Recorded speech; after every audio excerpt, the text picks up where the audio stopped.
Hello there guys, welcome back to Younes Talks Football. I hope all of you are doing well. I can take these off now because I'm not watching anything. I'm looking at you and you're close, so I don't need to actually, let me put these down.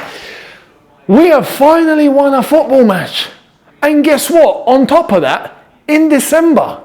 What are the chances of that happening, ladies and gentlemen? Well, we are happy today. And you know what?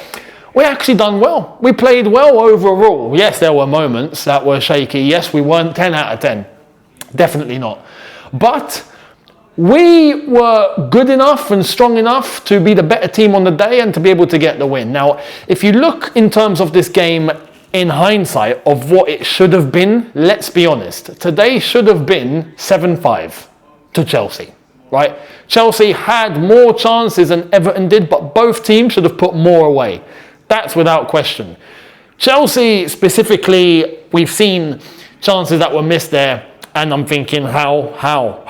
Garnacho, what? But Everton hit the post, also had another chance that they completely fluffed. Rob Sanchez came to the rescue twice. So there were things there that allowed this game for us to look at it and go, you know what? This should have been a much, much higher scoring game. But Chelsea 2-0 winners on the day. And at the end of the day, look, 2-0 was the same as 7-5. Just without all the goals. So, happy days. Now, Maresca.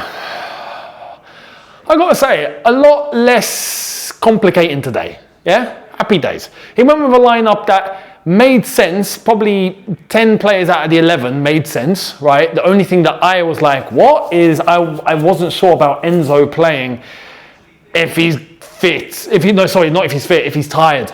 But apparently he was fit and he was good to go. And today, yes, okay, he was good enough in order to manage and play the entire 90. Is that going to have repercussions? I hope not. I don't expect him to play against Cardiff. But he put Reece James in midfield alongside him, and that's where I was going, okay, I expected Santos to play, in place of Enzo. I didn't expect him to play. And if Enzo was going to play, then Enzo and Santos, surely. Well, Maresca went with Reece James, and to be fair, Reece James is someone who is really, really getting into his own, in terms of fitness and in terms of intensity. Overall, just an absolute machine. He's an absolute unit. But the rest of the team made sense. He went with Gusto at right back today. Finally. Yeah, we had Cucurella. We had the two centre-backs that are strong together for Fofana and Chalobah. Brilliant, right? We went forward. Garnacho. Neto, Palmer in the 10, João Pedro up front. And what did we have? Balance. We had balance. So much so, who scored? Cole Palmer, yeah, we'll get to that. And Malo Gusto. But why? Because we've got a right back operating as a right back properly. You ain't getting Trev going all the way up and scoring that goal from right back. With all due respect, Trev as a centre back class. Today was fantastic. But when you play players and you have balance in their positions, right? What more do you want? You get a blend. You get everyone that is under control. You get a good rhythm. You get things that make sense, and you're simplifying everything. Now, I'm not going to come on here and pretend that we were flawless. No. First 15, for example, was poor, right? But then we switched it on. We were not the better team by that point. And then we get the goal. Cole Palmer. And it's beautifully worked. Beautifully worked. In fact, hang on, who got the assist for it was Gusto, wasn't it? Yeah, it was Gusto. Gusto with the through ball. I was thinking, who made that through ball into Cole Palmer? But it's beautifully timed. Malo Gusto gets himself into similar spaces in terms of what we've seen inverting fullbacks get into in bigger games, such as PSG, such as Barcelona. So all these games, Malo Gusto got himself into that space, bombed forward and found a beautifully weighted pass into Cole Palmer's tracks. Beautifully timed run. He wanted it, he got it, and he slots it in. 1-0. Welcome back, Cole Palmer. Cole Palmer today looked like his old self. We know there might be fitness issues. There's also the thing about how he might actually not be really 100%, and that it might actually take him some time to get to 100%. So we'll have to wait and see on that one.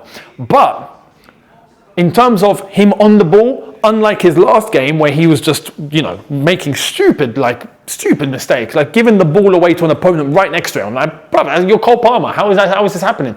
Today, much better. Much better. Back to his usual self.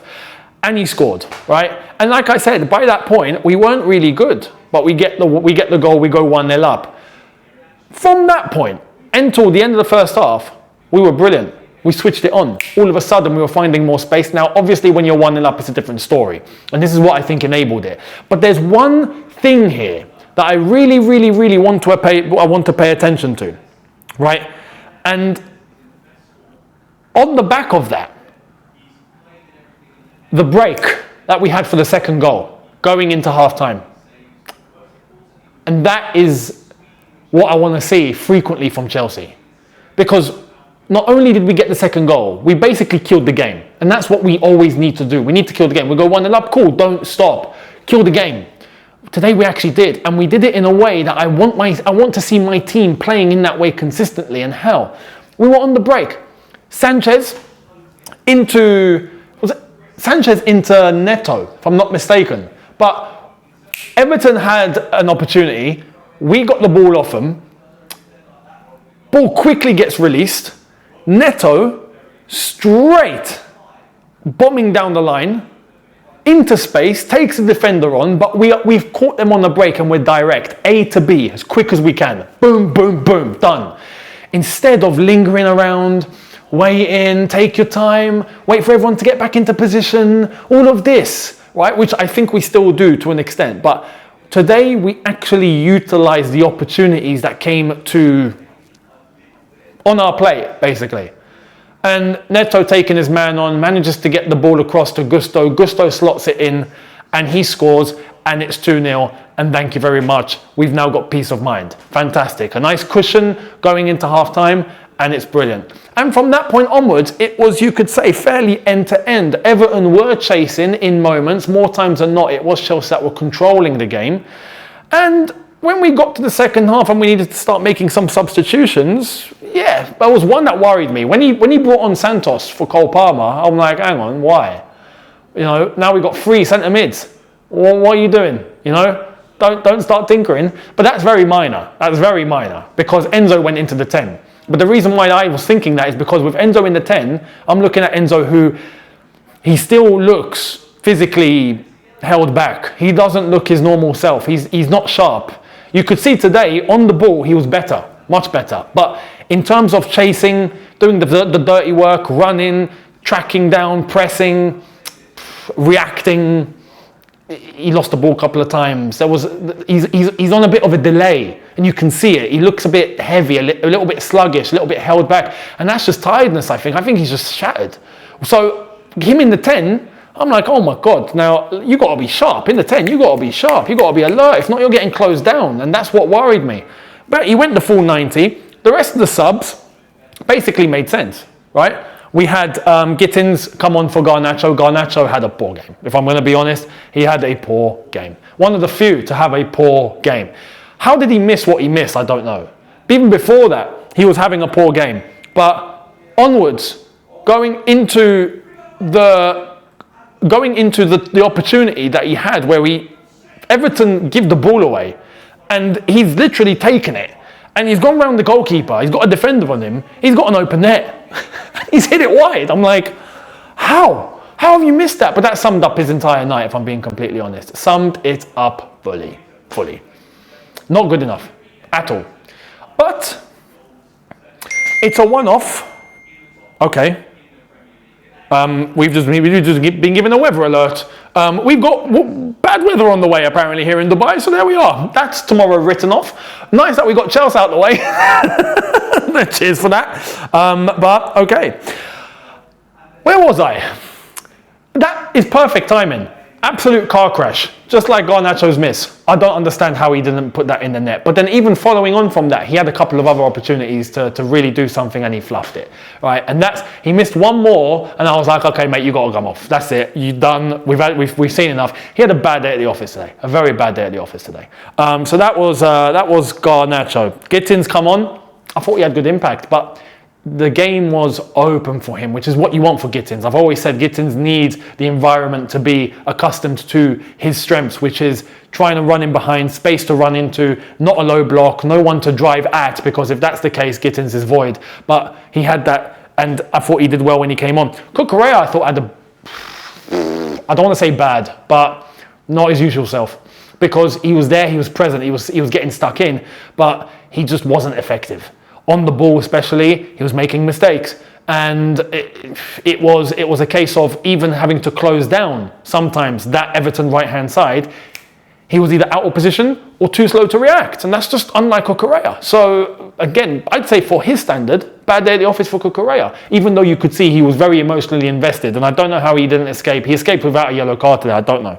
But apart from that, everyone else I thought had a decent game. The midfield especially as well with Reece James in there, he's class. Gusto, man of the match for me, without question. Gusto, man of the match. The assist, gets a goal, he bombing forward brilliantly, defending brilliantly, combining beautifully, everything was class. Fofana, I thought was fantastic as well. He's another contender for man of the match. He was clean. His defending today was clean. I could say the same for Trev, but Fofana we have more praise to give because he's just come back from an injury that we thought, you know what, this might write him off. And he's now really starting to get back into his own properly. Trev does really good things, and we now have an expectation with Fofana. It's just really refreshing and reassuring to see him do this sort of thing. So there's that. And Sanchez is another contender for man of the match today. Sanchez is really, really, really, I think now having his best season, without question. No mistakes, no errors, no giving the ball away, no madness. He's there, he's saving when we need him, some top saves, he's distributing better, he's got a cool head, he feels, you could see, he feels more confident. I have nothing but good things to say about Sanchez. He's timing his catches brilliantly, he's timing his throws brilliantly. Everything's really, really good from Rob Sanchez so far. So just keep it up, just absolutely keep it up. Apart from that, Pedro Neto, another really bright game from him today. And got the assist. And João Pedro, he didn't score. And I'm really looking to my forward men to score now, right? But he actually had a decent game. João Pedro today was one of those ones where, okay, didn't put the ball in the net, but he didn't really set a foot wrong. You know? Wherever he was involved, he done the right thing. So, happy days.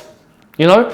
But I do want him to score. I'm going to give him the same energy I was giving Jackson when he first arrived, where I was like, okay, you've combined, you've contributed, cool, okay, now I want you to score, you know, and that's what I'm looking for from João Pedro now, because I have to be honest.